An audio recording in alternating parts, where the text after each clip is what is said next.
माजी आमदार संतोष सांबरे यांनी राज्याचे मुख्यमंत्री यांच्याकडे केली कारवाईची मागणी। बदनापूरचे विधानसभा मतदारसंघाचे भाजपचे आमदार नारायण कुचे व त्यांचा भाऊ देविदास कुचे यांच्यावर गुन्हा दाखल करावा।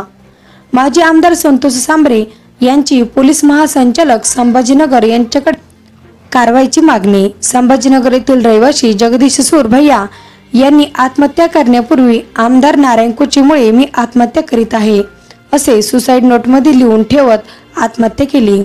सविस्तर बातमी अशी की मयत जगदीश याने सन 2019 मध्ये जय भवानी बँकेकडून 2 लाख रुपयाचे कर्ज घेतलेले असून आजपर्यंत सर्व व्याज त्यांनी भरलेले होते। जालना जिल्ह्यातील भाजपचे बदनापूरचे आमदार नारायण कुचे व त्यांचा भाऊ देविदास कुचे हे नारायण कुचे व देविदास कुचे यांच्या धमक्याला व त्रासाला कंटाळून मयत जगदीश यांनी 6 ऑगस्ट रोजी आत्महत्या करीत असल्याचे सुसाईड नोटमध्ये स्पष्टपणे लिहिले होते। ही सुसाईड समाज माध्यमांवर व्हायरल झालेली आहे।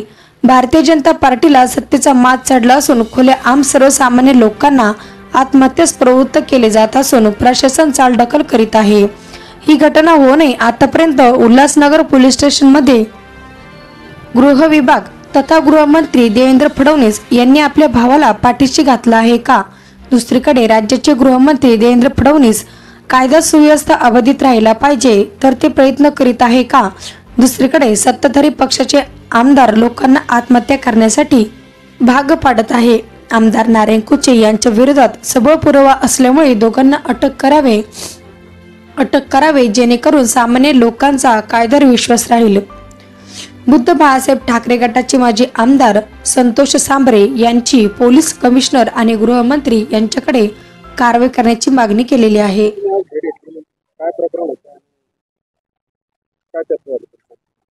संभाजीनगर येथे काल जगदीश सुरभैये या व्यक्तीने आत्महत्या केलेली आहे। त्यांच्या आत्महत्येच्या सुसाईड नोटमध्ये स्पष्टपणे त्यांनी आरोप केलेला आहे की बदनापूरचे भाजपचे आमदार नारायण कुचे व त्यांचे भाऊ देविदास कुचे यांच्या धमकीला आणि जाचाला त्रासाला कंटाळून आत्महत्या केलेली आहे। या प्रकरणी मी माननीय पोलीस कमिशनर साहेबांची भेट घेतली। त्यांना निवेदन दिलेलं आहे की आपण तातडीने या सुसाईड नोटच्या आधारे आमदार नारायण कुचे व देविदास कुचेवर गुन्हा दाखल करावा, त्यांना अटक करावी। त्या सुसाईड नोटमध्ये स्पष्ट लिहिलेलं आहे की त्यांनी त्यांच्या भवानी बँकेतून कर्ज घेतलं होतं, व्याजाची रक्कम ते भरत होते आणि नारायण कुचे आणि देविदास कुचे त्यांना वारंवार पैसे भरण्यासाठी धमक्या देत होते। त्या धमक्याला घाबरून त्या त्रासाला कंटाळून त्यांनी आत्महत्या केल्याची सुसाईड नोट त्यांनी लिहून ठेवलेली आहे।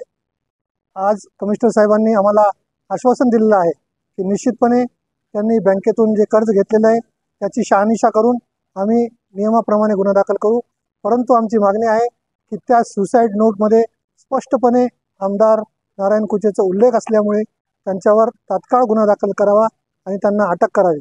खरं तर हे भारतीय जनता पार्टीच्या राज्यामध्ये सत्ताधारी आमदारच अशा प्रकारे खुलेआम लोकांना धमकावत आहेत, त्यांना कंटाळून लोक आत्महत्या करत आहेत।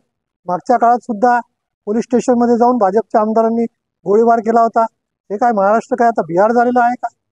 कायदा व सुव्यवस्था राखण्याची जबाबदारी ही भारतीय जनता पार्टीचे गृहमंत्र्यांची आहे, परंतु त्यांच्याच पक्षाचे आमदार जर लोकांना धमकावत असेल, त्यांना आत्महत्याच प्रवृत्त करत असेल तर या राज्याला आपण काय म्हणावं आज असं सर्वसामान्य जनतेला प्रश्न निर्माण झालेला आहे। मी या माध्यमातून भारतीय जनता पार्टीच्या गृहमंत्र्यांना निवेदनाद्वारे मागणी करतोय की त्यांनी तात्काळ आमदार नारायण कुचेवर गुन्हा दाखल करावा आणि त्यांना अटक करून दाखवावं आणि लोकांमध्ये हा विश्वास निर्माण करावा की हे खरोखर कायद्याचं राज्य आहे। मी संतोष सांबरे, माजी आमदार, बदनापूर विधानसभा मतदारसंघ।